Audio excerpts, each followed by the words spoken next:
अस्सलाम वालेकुम प्यारे दोस्तों। वास्तव में बताया जाता है कि जिन्न आग जैसी चीजों से बने होते हैं और इनकी ताकत एक बेताल से कई गुना ज्यादा होती है। जिन्न या जिन्नात भटकती रूहें होती है और काफी गुस्सैल स्वभाव के होते हैं। इनका बसेरा अक्सर सुनी जगह या सुनी हवेलियों में होता है। तो दोस्तों, आज हम आपको बताएंगे कि जिन्नात ने इस लड़की के साथ जो किया उसको देखकर आपकी रूह कांप जाएगी। तो चलिए शुरू करते हैं आज का वीडियो। दोस्तों, एक आदमी इधर उधर भटक रहा था। उसका नाम मासूम अहमद था और अपने नाम की तरह ही वह मासूम इंसान था। चलते चलते मासूम अहमद थक गया था। वह कई दिनों का भूखा था। उसकी आंखों के सामने अंधेरा छा रहा था और कल से उसके हलक में पानी का एक कतरा भी न गया था। अचानक उसकी आंखों के सामने अंधेरा छा गया और वो लड़खड़ाता हुआ जमीन पर जा गिरा। वह जहां गिरा था वहां एक दरवाजा था। मासूम अहमद दरवाजा पकड़कर खड़ा हो गया। उसने सर उठाकर दरवाजे की तरफ देखा तो वह एक मस्जिद का दरवाजा था, लेकिन उस दरवाजे पर एक बड़ा सा ताला लगा हुआ था। मासूम अहमद की हालत बहुत बुरी थी। भूख की वजह से उसका बुरा हाल था और ऐसे वक्त में आदमी सिर्फ और सिर्फ रोटी के बारे में ही सोचता है। लेकिन वह सच्चा और मासूम ईमानदार इंसान था। उसने मस्जिद के बंद दरवाजे को हैरत से देखा और सोचने लगा कि दरवाजा बंद क्यों है। जोहर की नमाज का वक्त हो रहा है, मगर नमाजी कहाँ है। इतने में किसी ने मासूम अहमद के कंधे पर हाथ रखा और पूछा, कौन हो भाई, कहां से आए हो? तो मासूम अहमद ने जवाब दिया, जी मैं तो अल्लाह का एक अजीज सा बंदा हूं। उस आदमी ने कहा कि हुले से तो तुम मौलवी मालूम पड़ते हो। मासूम अहमद ने जवाब दिया, नमाज पढ़ना तो अल्लाह को याद करना ही है। मेरा नाम मासूम अहमद है। तो उस आदमी ने कहा कि मेरा नाम मलिक बख्श है और यहाँ इस मस्जिद के पास वाले मकान में रहता हूँ और इस गांव के पंचायत का सरपंच भी हूँ। तो मासूम अहमद ने पूछा कि भाई मलिक बख्श, ये मस्जिद बंद क्यों है? यहाँ नमाज क्यों नहीं हो रही? जौहर का वक्त हुआ जा रहा है। उसने कहा कि क्या पूछते हो मौलवी साहब, एक हफ्ते से मस्जिद बंद है और यहाँ जो मौलवी पहले नमाज पढ़ाया करता था उसकी एक हरकत की वजह से उसे यहाँ से निकाल दिया गया। उस आदमी ने पूछा कि क्या आप हमारी मस्जिद में नमाज पढ़ा दिया करेंगे? तो मासूम अहमद बोला, हाँ जरूर, क्यों नहीं। आप मुझे बस एक गिलास पानी पिला दीजिए। जौहर का वक्त हुआ जा रहा है, मैं अजान देकर नमाज का ऐलान करता हूँ। तो वो आदमी जिसका नाम मलिक बख्श था, उसने कहा कि आपके चेहरे से तो लग रहा है कि आपने कई दिनों से कुछ खाया नहीं है। पहले आप रोटी खा लीजिए, उसके बाद अजान दीजिएगा। मासूम अहमद ने कहा, नमाज पढ़ने और पढ़ाने के लिए रोटी की नहीं, ईमान की जरूरत होती है। नमाज पढ़ने के बाद ही रोटी खा लूंगा। मलिक बख्श ने अपनी जेब से चाबी निकाली और मस्जिद का दरवाजा खोल दिया। दरवाजा खोलते ही मासूम अहमद मस्जिद में दाखिल हो गया। इतनी देर में मलिक बख्श एक गिलास ठंडा पानी लेकर आया। मासूम अहमद ने फर्श पर बैठकर पानी पिया और उसके बाद वजू किया। और जैसे ही अजान की आवाज गांव वालों ने सुनी तो गांव के कई मर्द नमाज पढ़ने के लिए मस्जिद की जानिब चल दिए। मासूम की आवाज में एक सोज था। उसकी अजान गांव के हर शख्स के दिल में उतरती जा रही थी। अजान पूरी होने के बाद कई नमाजी मस्जिद के सहन में जमा हो चुके थे। सब लोग नए मौलवी की आमद से खुशी का इजहार कर रहे थे। गांव के लोगों ने यह बात खास तौर पर महसूस की कि नया मौलवी जवान है लेकिन बहुत कमजोर है और जवान होने के बावजूद नए मौलवी की आंखों में शर्म है।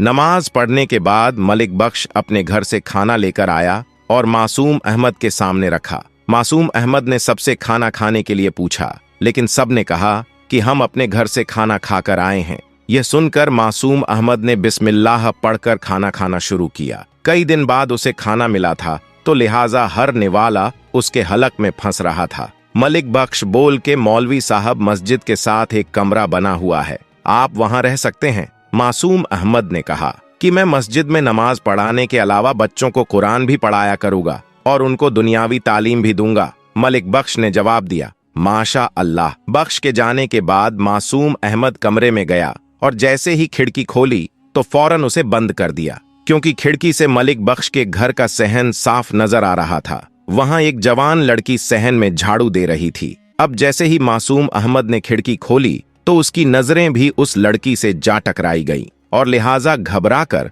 मासूम अहमद ने खिड़की बंद कर दी। खिड़की बंद करके बिस्तर पर आकर बैठ गया। कुछ महीनों में ही मासूम अहमद की सारे गांव में इज्जत होने लगी।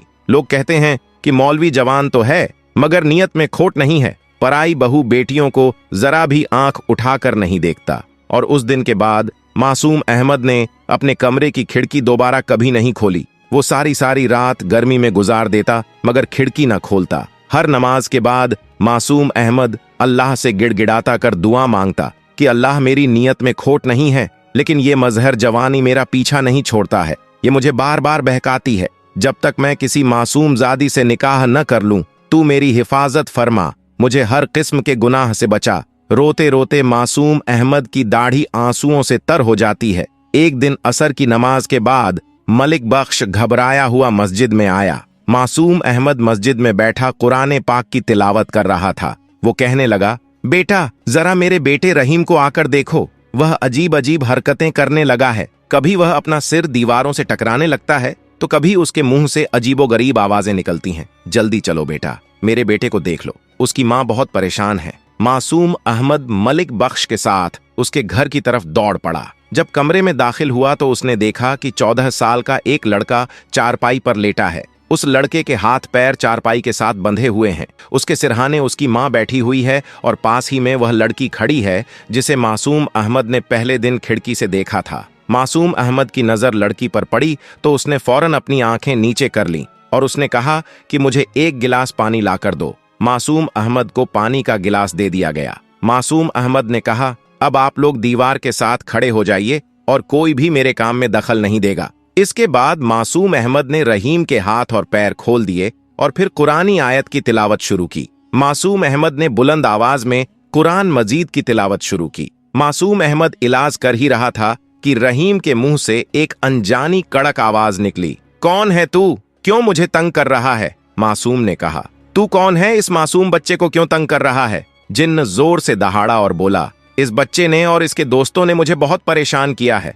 मुझे जख्मी किया है। तो मासूम बोला कि इस बच्चे ने तुम्हें तंग कैसे किया, तुम्हें कैसे जख्मी किया था? तो वो जिन्न न बोला, कल जब मैं इस गांव से गुजर रहा था उस वक्त मैं एक जानवर के रूप में था, तो इसने और इसके शरारती दोस्तों ने मुझ पर पत्थर बरसाए। मासूम अहमद बोला कि हाँ, यकीनन इन्होंने गलती तो की है, लेकिन इनकी गलती की मैं तुमसे माफी मांगता हूँ और यकीन दिलाता हूँ कि आइंदा यह कभी किसी बेजुबान को तंग नहीं करेंगे। रहीम को सजा मिल चुकी है, मेहरबानी करके अब तुम इसे छोड़ दो, तुम्हें कसम है। मासूम अहमद ने बचा हुआ पानी उसके ऊपर डाल दिया। पानी डालते ही रहीम के मुंह से एक जोरदार चीख निकली और वह तड़पने लगा और कहने लगा कि हाय हाय जालिम, मुझे मार डाला, जला डाला, यह अच्छा नहीं किया तूने। इसके बाद मासूम रहीम की तरफ बढ़ा और कहा कि तुम अब कैसे हो? तो उसने कहा, मैं ठीक हूँ। मलिक बख्श ने कहा कि मौलवी बेटा, तुम्हारा बड़ा एहसान है हम पर। तो मासूम अहमद ने कहा, मैंने कोई एहसान नहीं किया है, यह तो अल्लाह पाक की कलम का असर है, हालांकि पाक कलम में बहुत बरकत है।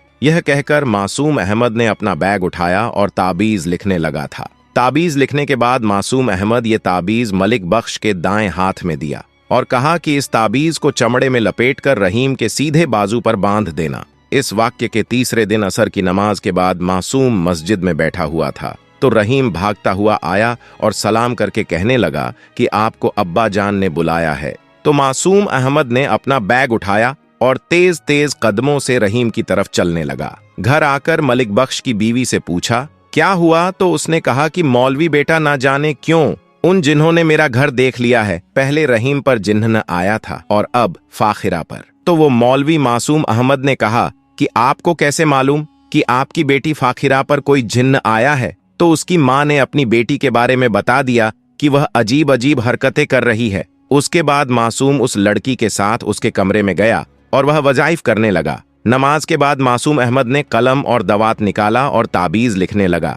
फिर ताबीज मलिक बख्श को दिया और कहा, ये ताबीज चमड़े में सीकर फाखिरा के सीधे बाजू में बांध देना। ये कहकर मासूम अहमद ने अपना बैग उठाया और घर से सलाम करता हुआ बाहर आ गया। अगले दिन मासूम अहमद मस्जिद में बैठा हुआ कि उसे दोबारा रहीम बुलाने आ गया और कहा उसकी बहन की तबीयत फिर खराब हो गई है। मासूम अहमद दोबारा घर गया तो घर जाते ही उसने कुछ नए लोगों को देखा था। वह एक बड़ी उम्र की औरत चारपाई पर बैठी थी। उसके सिरहाने पर एक लड़का खड़ा था। लड़के का कद तकरीबन 5 फुट का था। फाखिरा की माँ ने कहा, आओ मौलवी बेटा, घबराओ नहीं, असल में ये फाखिरा की सास है और यह इसका मंगेतर है। मासूम अहमद ने कहा कि अल्लाह ताला के कलम की बरकत से वह जिन्नजादी यकीनन फाखिरा का पीछा छोड़ देगी। कल मैंने जो ताबीज दिया था वह फाखिरा की बाजू पर बांधा था या नहीं? तो उसकी माँ ने कहा कि मौलवी बेटा, मैंने तो रात को ही उसके दाएं हाथ पर ताबीज बांध दिया था। लेकिन सुबह देखा तो वह ताबीज उसके बाजू पर नहीं था। फाखिरा से भी पूछा, मगर उसे भी मालूम नहीं था कि रात के वक्त यह ताबीज कहाँ गया। इसके बाद मासूम सबके साथ कमरे में चला गया और इलाज शुरू कर दिया और कुरान पाक की तिलावत और वजीफा पढ़ता रहा और उसे कहने लगा कि तू जिन्नजादी है, औरत है, इसलिए मैं शराफत से कह रहा हूं कि इसे छोड़ दे, इसकी शादी होने वाली है। अगर तूने इसे नहीं छोड़ा तो यह सुनकर वह बोली कि शादी वह भी इस लड़की की, भूल जाओ, क्योंकि वह शख्स जो कि इस लड़की से शादी करेगा वह शादी की पहली रात ही दर्दनाक मौत से मारा जाएगा और यह मेरा वादा है और यह पत्थर की लकीर है। दोस्तों, आपको बता दें कि यहाँ ये लड़की पर कोई जिन्न या जिन्नजादी नहीं है, ये लड़की ड्रामा कर रही है। आप इस वीडियो को देखते रहे, आपको पता चल जाएगा। उसकी बात सुनकर उसकी होने वाली सास और मंगेतर का रंग सफेद पड़ गया। इतने में फाखिरा अचानक अपनी जगह से चलती हुई दीवार की जानिब बढ़ी और डंडा लेकर उसके होने वाले शौहर और उसकी मां को मारने लगी और कहने लगी, तू मुझसे शादी करेगा? इतने में फाखिरा के माँ बाप फाखिरा से डंडा छीनकर उसको काबू करने लगे और उसको कमरे में बंद कर दिया। इसके बाद फाखिरा की होने वाली सास कहने लगी कि माफ करना भाई साहब, आज मैं यह मंगनी तोड़ती हूँ, मुझे नहीं करवानी अपने बेटे की शादी तुम्हारी इस बेटी से। यह कहकर वह दोनों माँ बेटा अपने घर चले गए। फाखिरा के माँ बाप परेशान हो गए। मासूम अहमद ने थोड़ी देर इंतजार किया, फिर अपना बैग संभाला और सलाम करता हुआ घर से बाहर निकल गया। मासूम अहमद परेशान रहा। उसकी समझ में नहीं आ रहा था कि यह जिन्जादी कितनी ताकतवर है जो उसके वजीफे के बाद भी फाखिरा पर कब्जा जमाए बैठी है। मासूम अहमद के जाइली वजीफे का भी उस जिन्जादी पर कोई असर नहीं हुआ। दोस्तों, यहाँ पर हम आपको बता दें कि फाखिरा पर किसी जिन्नजादी का असर नहीं था, वह तो बस ड्रामा कर रही थी। अगली सुबह मासूम अहमद बच्चों को कुरान मजीद पढ़ा रहे थे कि अचानक रहीम भागता हुआ आया और कहने लगा कि मौलवी साहिब जल्दी चलो,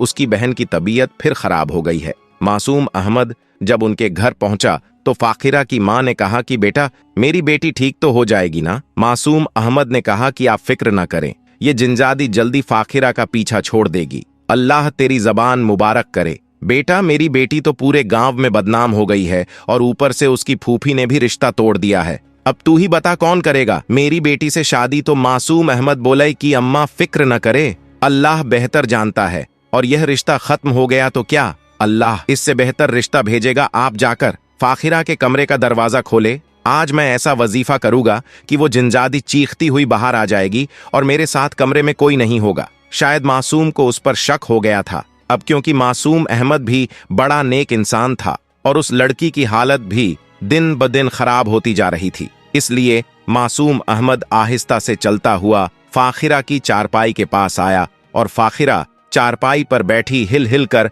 अल्लाह की वील कर रही थी। मासूम अहमद चारपाई के पास पहुंच गया, थोड़ी देर तक फाखिरा को देखता रहा और फिर आहिस्ता से आवाज में बोला, फाखिरा, अब तुम ये नाटक बंद कर दो, तुम्हारे ऊपर कोई जिन्जादी नहीं है, मुझे मालूम है। मासूम अहमद की बात सुनकर फाखिरा खामोश हो गई। उसने अपना सिर ऊपर किया और मासूम अहमद को घूरने लगी। उसने कहा, तो तुम्हें पता चल गया है कि मैं ड्रामा कर रही थी? मासूम अहमद ने कहा, हाँ, मुझे पता चल गया है और तूने अपनी आंखें लाल की हैं। तो फाखिरा ने कहा, मैंने अपनी आंखें ग्लिसरीन डालकर लाल की है। मासूम अहमद ने कहा कि तेरे इस नाटक की वजह से तेरे माँ बाप कितने परेशान हैं। फाखिरा बोली कि मुझे अफसोस है इस बात का, लेकिन मैं मजबूर थी, मैंने नाटक रिश्ता तोड़ने के लिए किया था। तो क्या तुझे यह रिश्ता मंजूर नहीं था? हाँ, मेरा उसके साथ कोई जोड़ नहीं था। तो मासूम ने कहा कि अगर तुझे रिश्ता मंजूर नहीं था तो सीधे सीधे इनकार कर देती, इतना नाटक करने की क्या जरूरत थी? फाखिरा ने कहा, मेरा रिश्ता तब किया गया था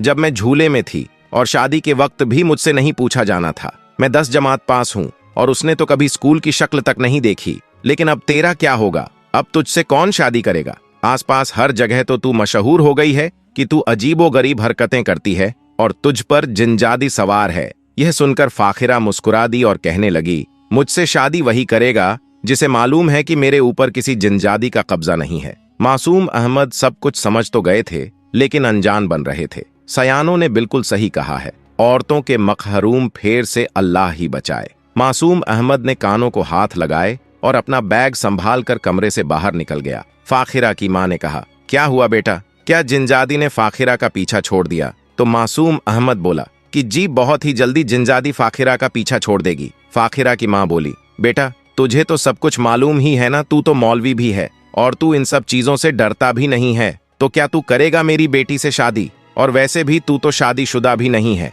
यह सुनकर मासूम अहमद ने कहा कि मैं आपकी बिरादरी का नहीं हूँ, कहीं ऐसा ना हो कि आपकी बिरादरी के लोग बुरा मान जाएं। लड़की की मां ने कहा कि इस मुश्किल वक्त में कौन सा मेरी बिरादरी मेरे काम आई, जो मैं बिरादरी का बुरा मानने के बारे में सोचूं। और फिर तू भी तो मुसलमान बंदा है और इस नाते तू भी तो मेरी बिरादरी का है। मासूम अहमद ने कहा, फलां गांव में मेरी खाला रहती है, मैं सवेरे जाकर उनको ले आऊंगा, आप उनसे मेरी शादी की बात कर लेना। मासूम अहमद ने अपनी रजामंदी जाहिर करते हुए जवाब दिया था। तो दोस्तों, आज की वीडियो आपको कैसी लगी कमेंट्स में जरूर बताइएगा। वीडियो को लाइक करें, शेयर करें और चैनल को सब्सक्राइब जरूर करिएगा। मिलते हैं एक नई वीडियो में, तब तक के लिए आप सभी को अल्लाह हाफिज।